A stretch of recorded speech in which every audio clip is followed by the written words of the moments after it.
નમસ્કાર. આ છે અમારી શાળાના વિદ્યાર્થીની બેન જેમનું નામ છે ઝરમરિયા દેવાંશીબેન. આજે તેમનો જન્મદિવસ છે અને જન્મદિવસની ઉજવણી અમારી શાળામાં આજના દીપક તરીકે અમે કરી રહ્યા છીએ.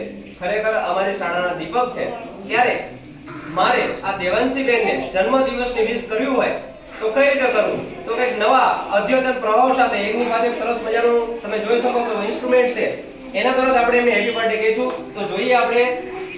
ઓ જોઈ રહ્યા છો તમે? Okay. Happy birthday to you, happy birthday to you દેવાંશીબેન. તો દેવાંશીબેન છે ખૂબ જ ભણી ગણીને હોશિયાર બને, તેમનું નામ આપણી શાળાનું નામ રોશન કરે તેવી આજના દિવસે આપણે એમને ખૂબ ખૂબ શુભેચ્છા પાઠવીએ. Happy birthday દેવાંશીબેન.